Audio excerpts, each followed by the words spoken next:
always thought I was a surfer dude at heart. Too bad I come from landlocked Austria. The nearest thing to an ocean there is the Italian Adriatic, not exactly known for surfing. Gondolas, maybe. My move to LA didn't solve my problem either. With all the traffic, all the smog, and a million people in the water, I had a feeling that true dudedom lies elsewhere. When my friend Philip came up with the idea of taking a trip down to Costa Rica, I was all for it. Trust me, he said, the sea makes a man who he is. At least down there you don't get a ticket for a broken taillight because the cop thinks you have a car bomb.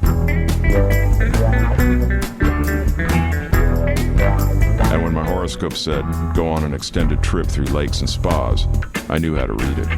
It all started falling into place. So we collected our fellow Austria dudes and prepared ourselves for a journey into, well, we'd find out when we got there.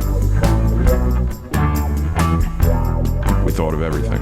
CB radios, fake press passes, playboys to bribe the federales.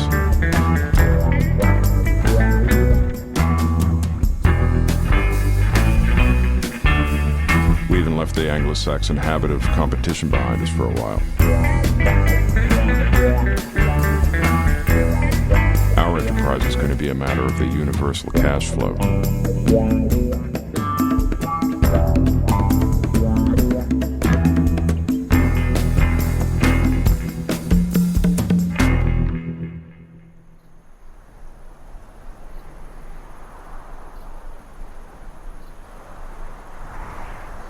This was going to be a 7,000-mile-long surfing pilgrimage and business trip at the same time.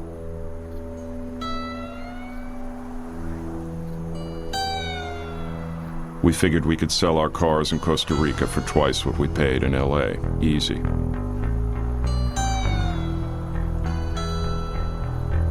This, in return, should buy us 3 months along the shores of Central America to learn about the secrets of surfing.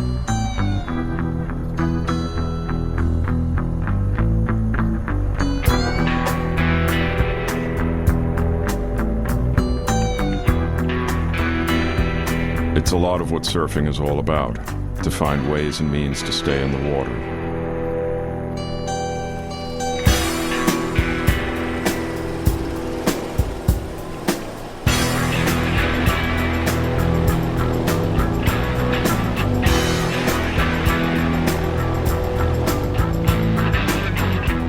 We didn't come up with this. It is a classic, executed by generations of surfers before us, the free ride.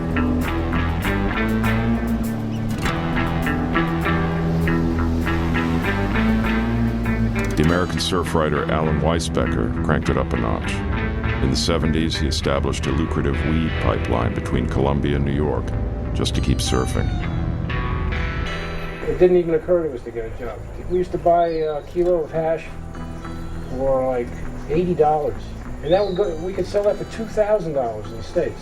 You know, we had this faith in surfing and that we were doing these things for a good reason. You know, to stay in the water. We slightly modified Weisbecker's reasoning, sort of easy rider ultra-light for a bunch of landlocked Austrians. Anyway, Weisbecker's approach had some serious flaws. Learjets, dope, and money corrupted him.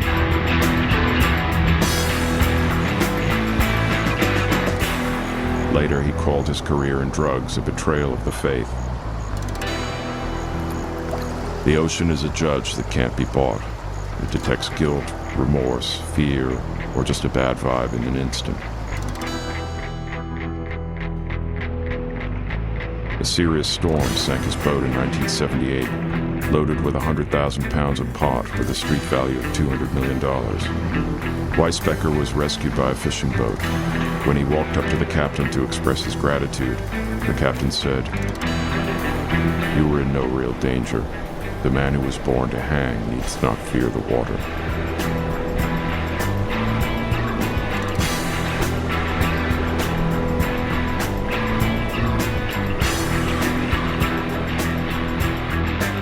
To five guys from Austria, these stories sounded like fairy tales, the myth of the surfer dude. I guess we were looking for answers we didn't even know the questions for.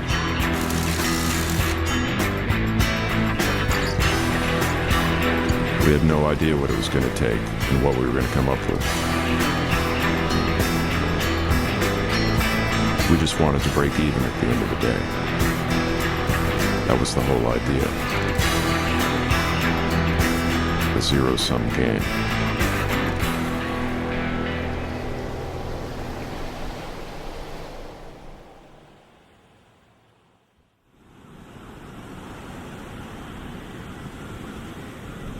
First lesson we had to learn was patience. A washed pot won't boil. We decided to wait for the next swell in Todos Santos in the south of Baja.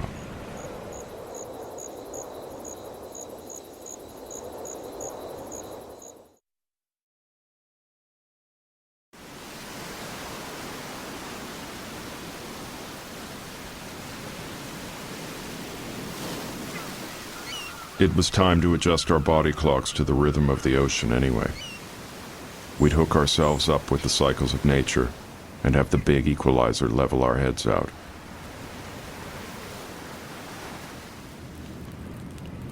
If you flew, how much it cost you? Well, you got a house too, right? They're easy to work on too this year. If it made it from LA to here, hey. With no waves to ride, neighborly bonds tightened in Camp Baja. Philip had supposedly researched the sale of the cars thoroughly. At times I wondered if it didn't all sound a little too easy. But for now, everything looked just fine. You guys don't have any dishwashing soap I can borrow, do you? Yeah. Right on. Have a nice day. Thank See you. you guys when the waves come up. Yeah, I've heard like 4 phantom swells have come through here already. You want a cup of coffee or something? Oh no, it's alright. Gonna get our fire going, try to cook some pancakes or something.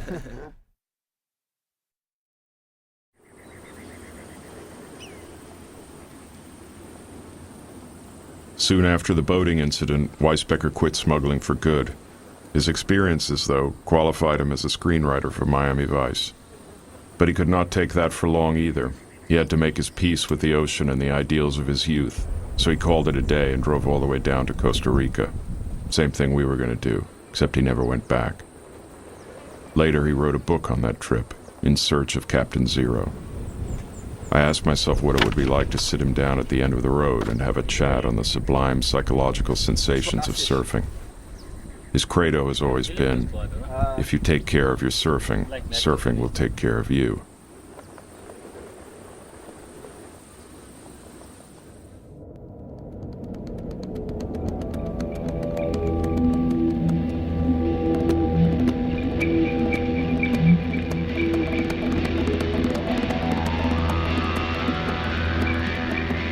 Wenn du in den Norden schaust und den kleinen und den großen Wagen, wo dreht sich dann der große Wagen hin? Surfing is a matter of balance. Physically, financially, mentally. East, west, north, south. High tide, low tide. Cosmos, cash, and karma. The equilibrium, the zero state, is the cross total of existence and order.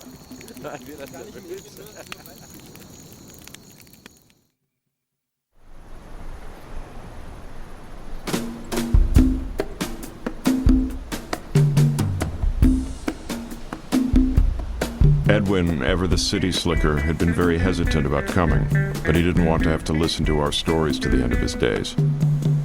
I mean, even if the car deal didn't work out, we should still be able to sell the story to some magazines back home.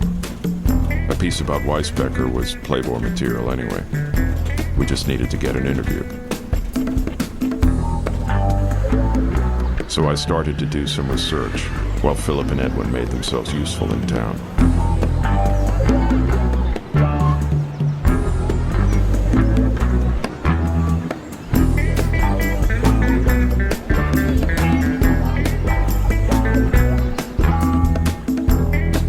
Generally, the quality of a wave depends on the way it has traveled before it breaks on the shore. The farther they have come, the longer the interval between them. Long-period waves are more lined up and have more power. Weisbecker once surfed a swell in the Caribbean that had been generated by a storm off the coast of New York. That very storm drowned 4 friends of his on a fishing boat. 3 days later, those waves reached the Caribbean. So timing-wise, it was theoretically possible that he surfed exactly the same waves that had killed his friends. It was the same piece of energy. Die Kalifornien-Boje ist auf 17 Fuß. Das sollte eigentlich runterkommen. The waves were on their way.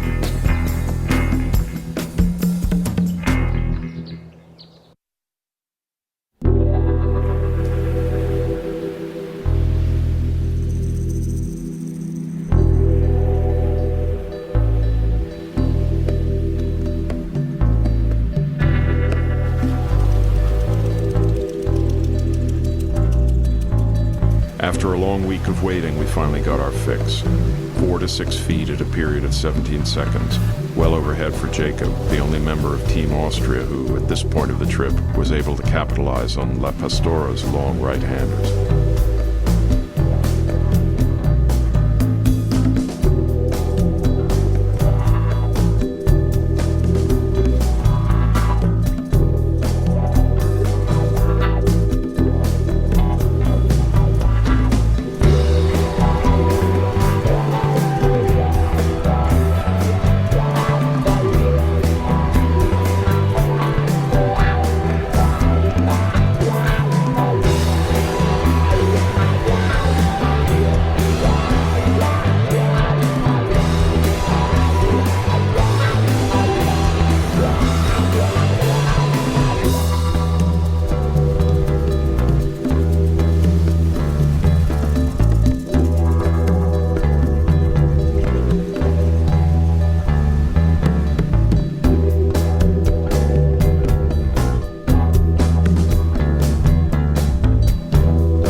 Surfing's function as a cleansing ritual is obvious, a joyful, purifying exercise. When James Cook discovered the Hawaiian Islands and first saw people surfing, he wrote, "I could not help concluding that this man felt the most supreme pleasure while he was driven on so fast and smoothly by the sea." But it was too good to be true. It was subversive. The church and the new government banned surfing. It produced an undesired feeling of happiness, and moreover was associated with gambling and sexual activities. As a consequence of the cultural clash, a major part of Hawaii's population died of the bacteria the new rulers had brought with them. Surfing sank into oblivion.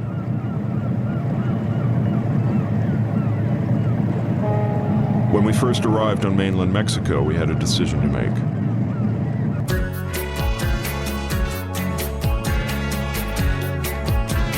Either we took the route across the mountains, or we'd drive along the coast. Your legs left and right, walking circles round me. Take the shortcut, daddy, walk those legs all over me. The thin mountain air could potentially cause problems for the car engines.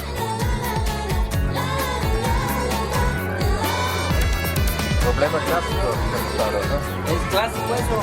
Y hace usted se compra el termosol y se pone de vuelta. Por ahí complicado. ¿Mande? ¿Complicado? No. Aquí va el termostato, aquí en esta parte. Es un Porque para el momento, sí, si la ocasión, cambia. The coastal route was long and winding. Part of it was called Bandit Alley. Well, we just wouldn't drive by night. Bad boys don't get up early. Bandidos and desperados have a long tradition in Mexico. The legendary Pancho Villa killed the man who raped his sister and became a revolutionary. Together with Zapata, he occupied Mexico City during the Civil War. Pancho Villa was and is a hugely popular man, allegedly married 26 times. The only one ever to conquer U.S. territory on the continent. His sons and daughters are all over Mexico.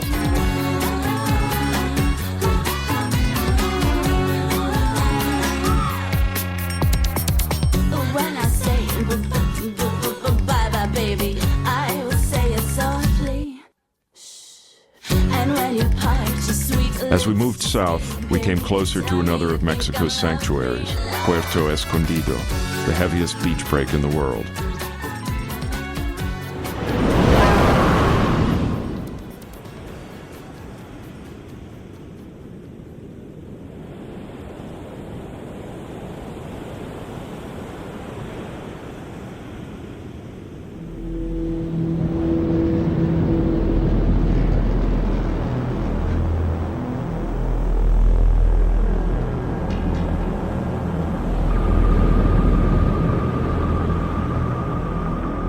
Puerto Escondido, we moved into the hotel opposite the main break.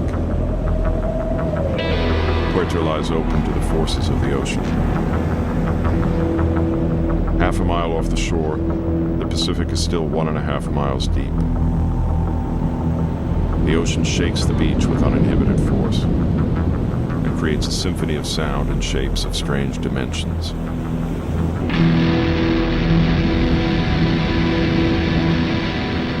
Ever since the fishing village was connected with the Mexican highway system in the 70s, the wave has created some serious business for Puerto. We came just in time for the first south swell of the season to hit the shore. Both the Pacific and Puerto awoke from their winter sleep. Looked like someone had dropped some quarters into the big washing machine. In the morning, the wind blows offshore and creates perfect conditions.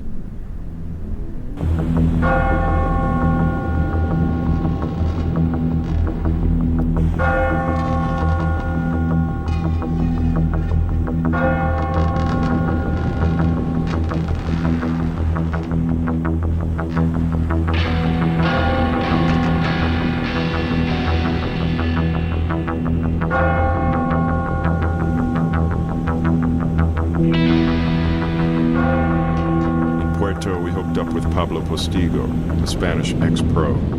We definitely needed some advice.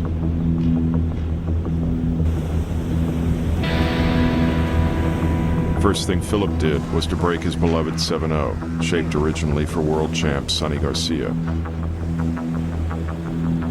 So there's a moment there that you're moving up and the lips are moving down. It's like a guillotine. It'll take your head straight off if it hits you. The tube breaks in a way that it makes a chamber, a gas chamber, which spits you out. It's the spit.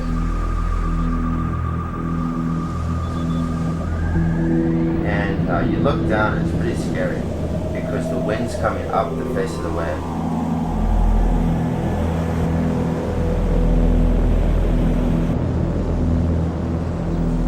Sometimes it goes kind of silent, and other times it just sounds like a tidal wave.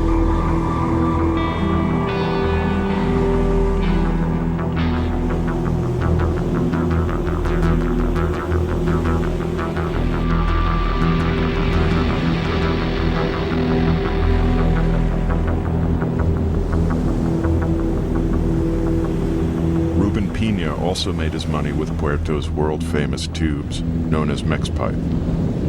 Usually what I do is I shoot photography in the morning. In the evenings I come to the shop and I sell pictures to all the tourists that I shoot. Well, we haven't really had a big swell yet, but May, when the big swells come, it cleans it out and it sets up the sandbars for the summer. And you know, that creates the big dunes and that creates the perfect waves. What we measure is by the back of the wave.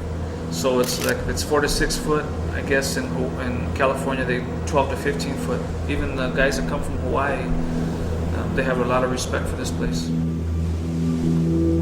It's not a reef, so it's a sandbar. So, a 30 or 40 foot wave here is just as heavy as probably a 60, 70 foot wave over there, because there's no channel here, really hollow, and it's open ocean. Once you get lost out there, it sucks you out. Yes. The wave works more or less like a cement mixer. It sucks so much sand from the bottom of the sea that it feels like a house tumbling down when it finally breaks. Philip and Jacob got to experience that firsthand.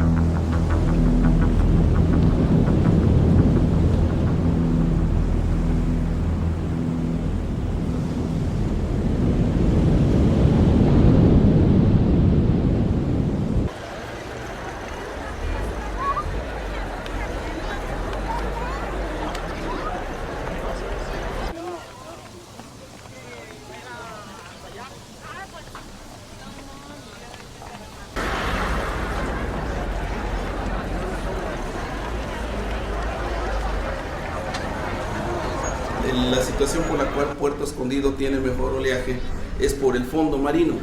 El fondo marino y facilita la formación de olas, es más difícil.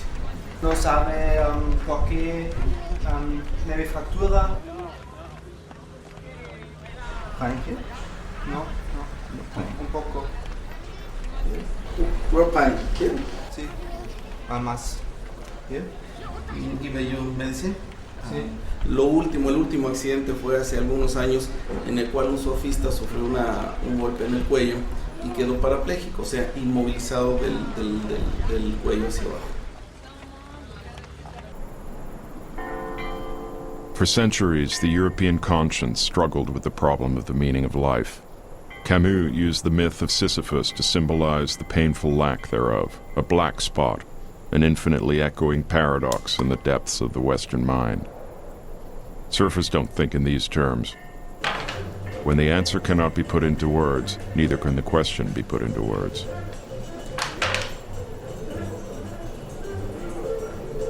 Timothy Leary was fascinated by wave riders. Surfers commune directly with a separate reality, driven and governed by nature. Each surfer becomes a religious specialist, needing not the intermediary service of a priest or a shaman. Each wave ridden becomes a ritual connection. Surfers don't talk like that. Nobody wants to jinx his split second of eternity by dabbling in esoteric speculation. Keep it simple, keep it safe. The solution of the problem of life is seen in its vanishing.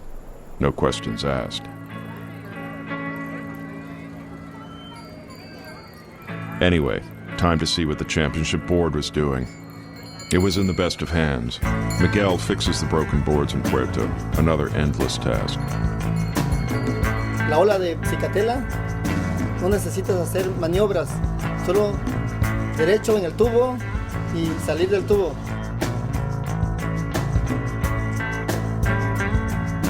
Many surfers from all the world, no? Many Japanese, Hawaiian, yeah, he come from Puerto. Yeah, I fix many boards for him, no? For professionals too.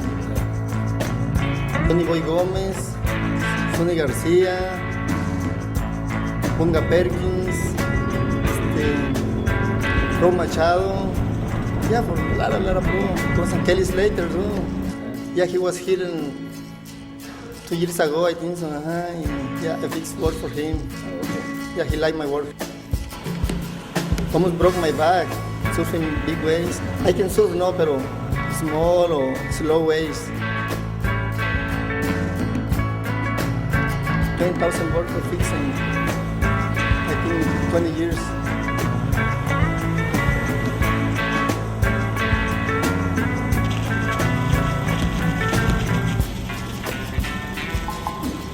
Better for me, stay on the beach, waiting for the broken boards.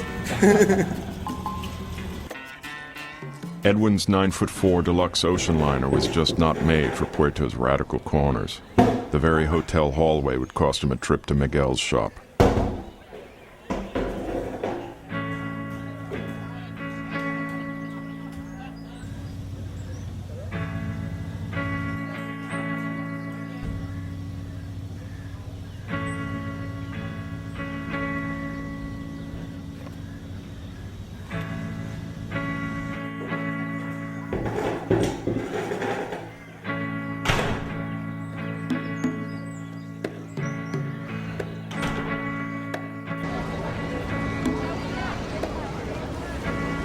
Afternoon was time for the boys to collect their trophies for the family album from Ruben.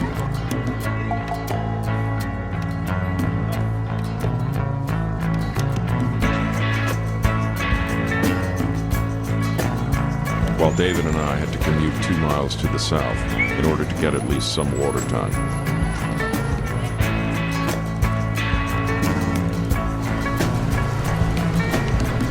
Hola, la punta para favor. Gracias.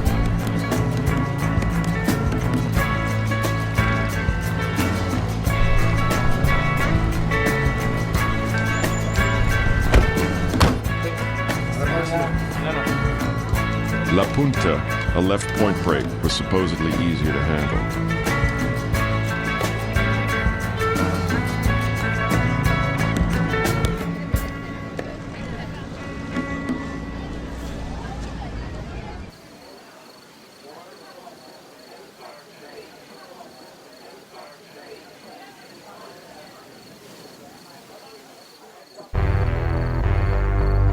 Puerto is all about getting barreled. If you don't get at least a glimpse of that green room, of that tunnel between here and now, you can hardly say you've been there.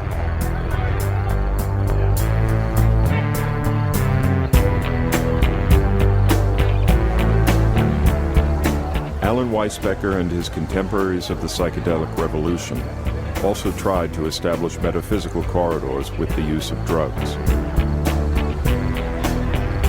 Barrels, on the other hand, are simple gravitation devices, particle accelerators.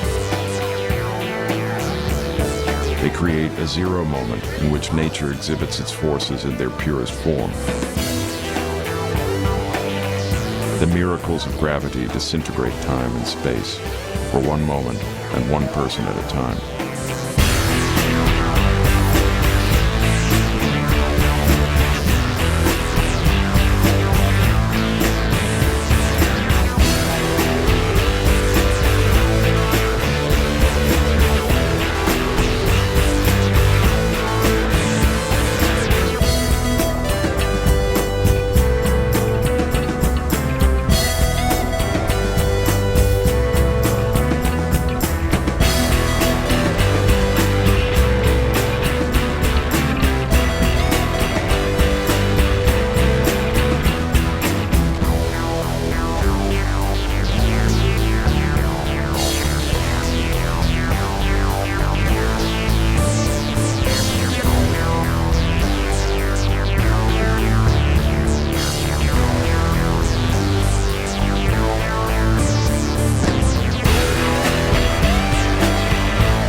Australian surf champ Nat Young once wrote, "I went into a tube where everything went dark and time was suddenly suspended.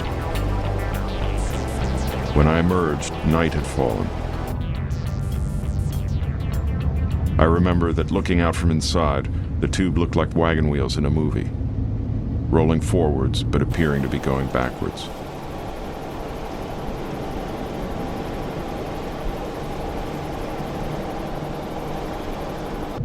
That Argentinian girl was off her head, huh? She was straight into you. You make these calls, I feel like just going, dude, get a life. ¿Dónde es su hermana? It's a great way to start the dialogue. Sits there, drinks your drink, and you go, where is your sister? Schaut ganz gut aus da drüben. Ich schau mal vor. I don't think that I'm looking like that. I don't think that. No. She was full on serious. I love your style. You're so truthful.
surf in the Basque Country in San Sebastian. The whole house faced the beach, so my friends would call up my house to have a surfer boat. And my mother would look out the window and she'd gauge the surf as refrigerators. Over one refrigerator was really good news.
We headed inland to the Mayan ruins of Palenque.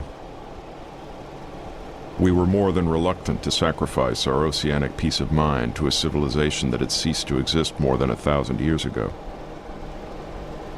It was a matter of respect. We figured we might as well. The hills of Chiapas are still Subcomandante Marcos's territory, Indio land. Prior to the landowners and the conquistadores, the Mayan high priests exploited a people of peasants.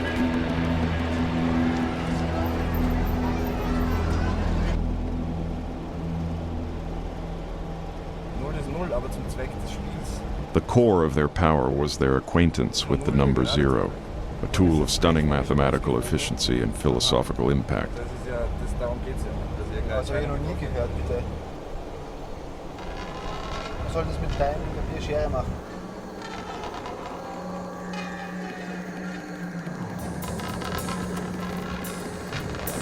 In return, advanced mathematics afforded them a comprehensive understanding of the cycles of nature and astronomy.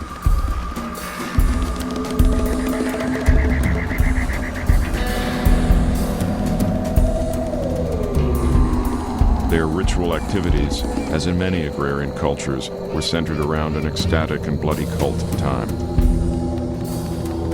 Their temples were cosmic watches.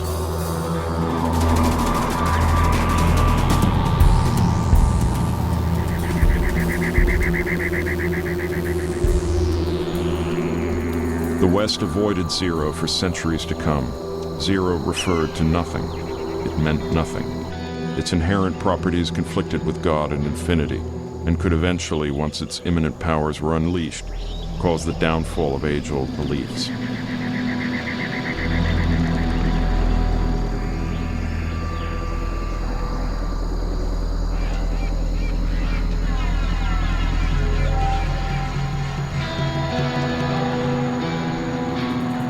Buddhism speaks of a fifth element besides earth, water, fire, and air. Nothing, the void, the origin of the other four. Indian mathematicians were dealing with zero for centuries before Einstein finally pinned the void down. His theory of spatial curvature required cosmic zero states, black holes, gates between nothingness and infinity.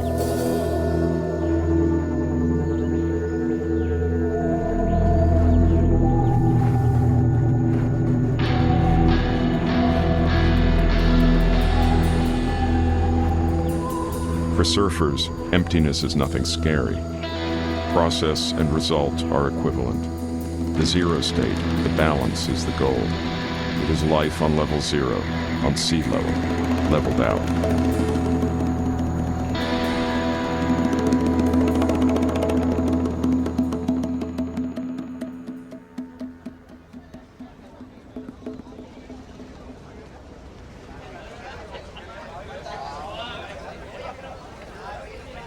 After 6 weeks on the road, we left Mexico behind us. We were halfway through. The next part of the trip looked like a rough ride. 6 days, 5 borders, hardly any waves.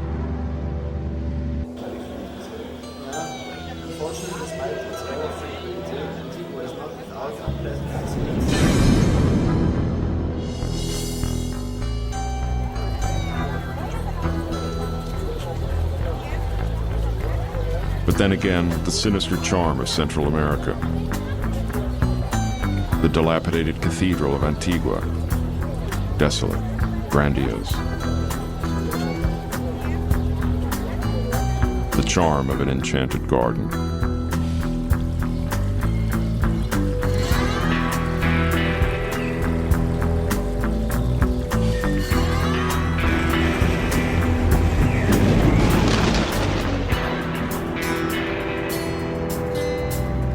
Six men and only 2 hotel rooms at best. We called ourselves Los Hermanos Calientes under the merciless sun of Central America.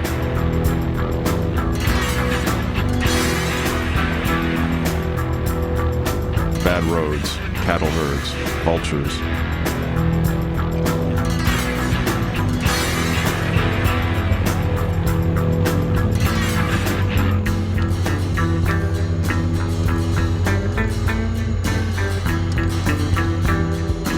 We hit bottom in Honduras, where we stayed in a former prison, with nothing but porn on TV and a cracked mirror over the bed. It had all the charm of a Latin American S&M dungeon.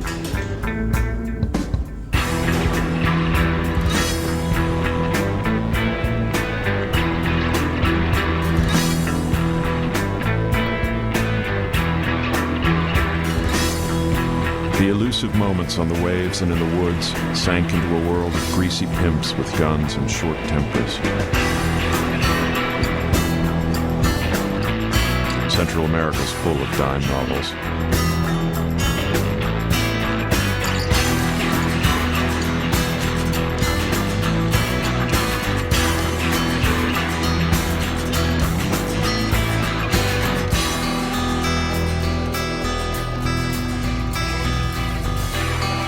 In Nicaragua, word was out that a swell hit the shore.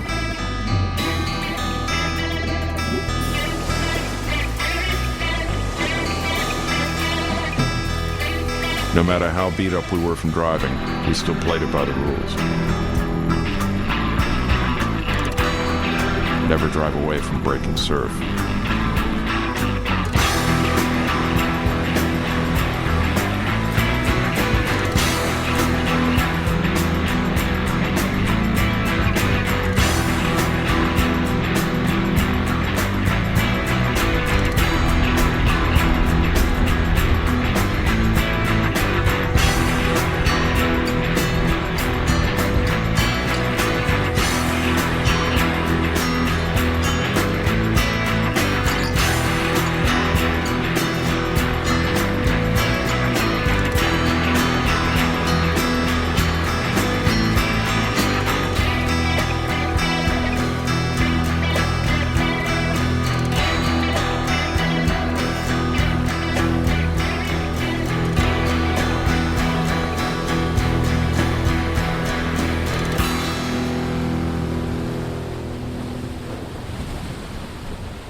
Also wenn ich in Honduras verdient, ganz schön.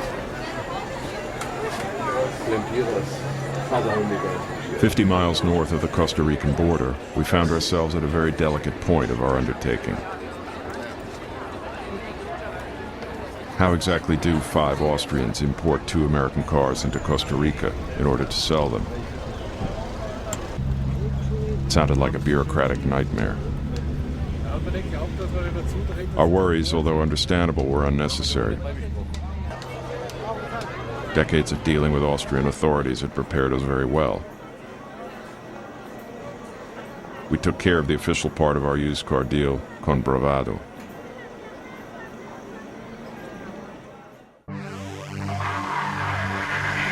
Costa Rica, the promised land. 3.5 million inhabitants and a great number of American expats.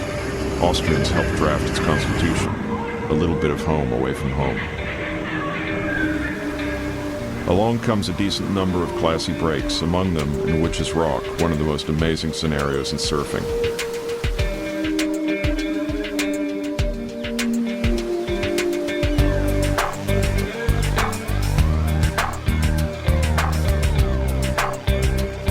In Playa Negra, a consistent right reef break, the Pacific rewarded us with solid 6 feet. Our focus switched from getting there to being there.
We followed Weisbecker's travel route and crossed the country to the Caribbean side, to Puerto Viejo, a comparatively well-developed village in Costa Rica's hypnotic east coast.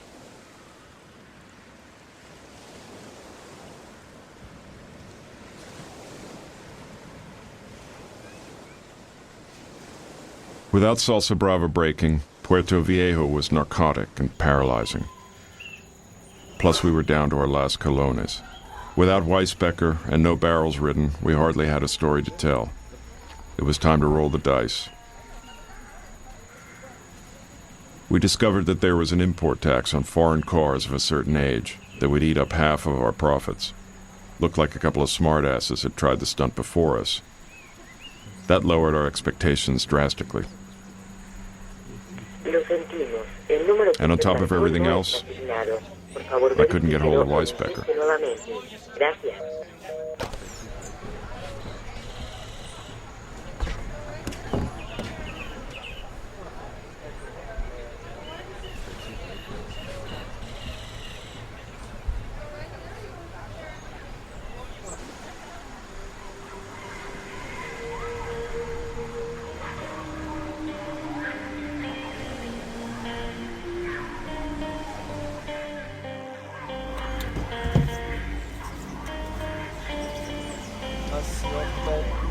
David had to take on a job back in LA. Just before Team Austria really fell apart, Philip sold the jacked up Toyota for $4,000. half of what we would have gotten without that stinking tax. Not what we were shooting for to make the trip pay for itself, but enough money to keep on rolling.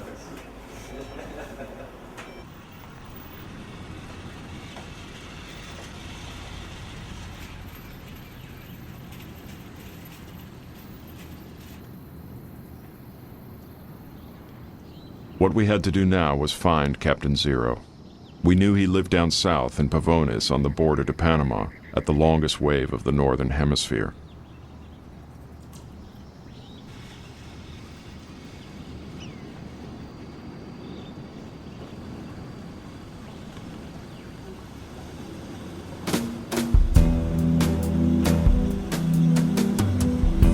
Austrian surf legend Max Schaleck came on board, mostly for moral support.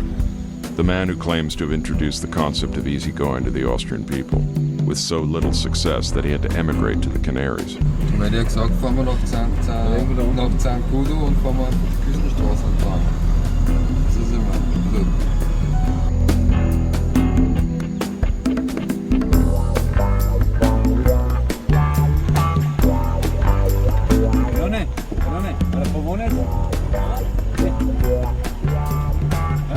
Gracias.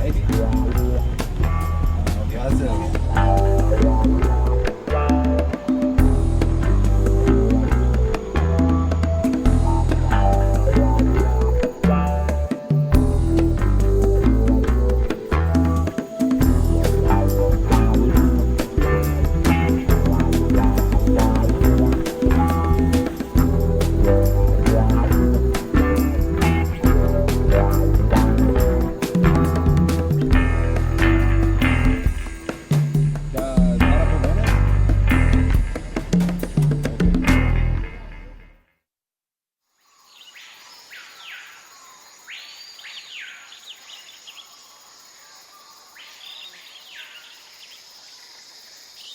From our little observation balcony, we could oversee Pavones easily, but only the last third of a wave that breaks for more than a mile. Chances were, if Weisbecker was still here and still surfing, he'd show up at some point. Das, wenn der Diesel aufschläft, das nutzt überhaupt nichts. Das ist immer das verkaufen, unbedingt. Was kriegen wir dafür?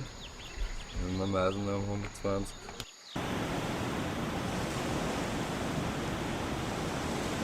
I think it's one of the best waves I've ever surfed in my whole life.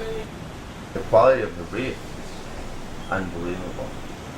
I feel it's like in flamenco, musicians have what they call duende, and the duende is it's like the magic. It will visit you very rarely, and it's always so healthy for you to go out in the ocean and so cleansing. And I think I never come back to shore the same person. It's not about surfing, it's about living that lifestyle around the ocean.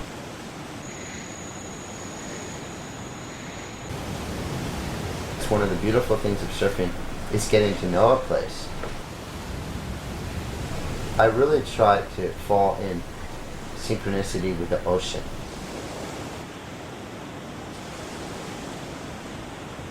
I ran into this black longboard which the people here in the hotel had in their garage, and the thing is weighing like 20 kilos. It's totally waterlogged, broken up, and I had some of the best rides in my whole trip. You know, this old black single fin.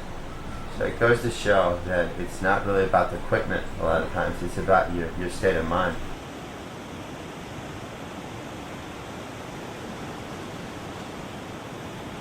Surfing turns time inside out. Barrels kind of trap time and take them back into the ocean. You know, I've just made that up, but it sounds beautiful. And that's where we were, after chasing waves for some 7,000 miles. Nowhere left to go, and not much left to do.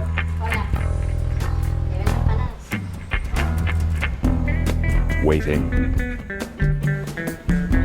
Speculating. Contemplating.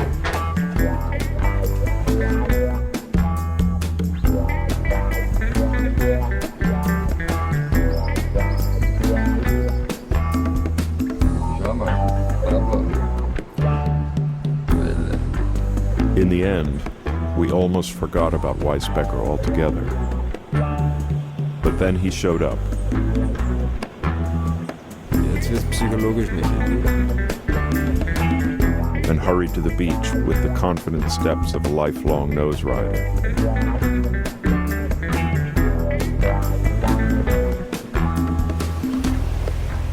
And that's how I got my long-anticipated surf lesson. The energy of the wave is potential energy. It's high up. My approach to it is to put the board high in the wave and very parallel to the wave, and walk up to the nose and enjoy the ride.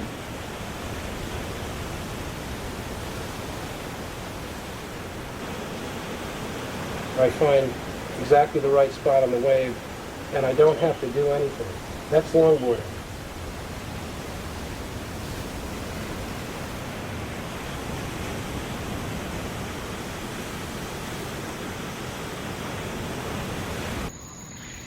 The best waves here are from a direct south swell, 180. This is like 190 or 200, which is close. And there's something about the shape of the bay here that funnels them in. There's nothing else on the planet like surfing in that way, where a bundle of energy comes for 10 days for your pleasure.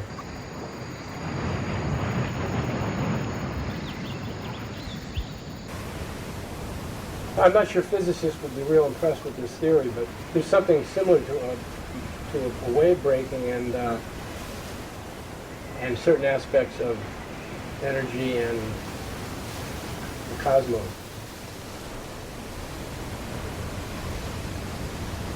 I'm looking for a moment of tranquility where I'm in a very precarious place, but I'm relaxed because I know that I'm in the right place. It's sort of a Zen moment, where your mind is really blank. You don't have a sense of time going by. Where everything is exactly the way it should be. So you know what I mean. You find it. I've seen you find it.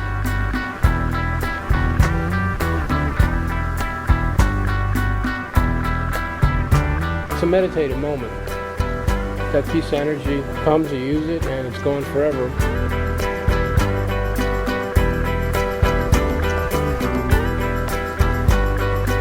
You know something really amazing happened, but you can't quite describe it.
If you talk about it, you know.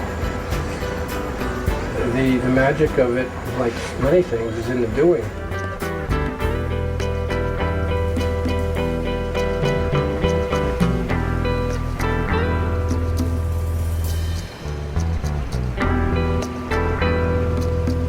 How do you describe a moment where there's nothing going on in your head?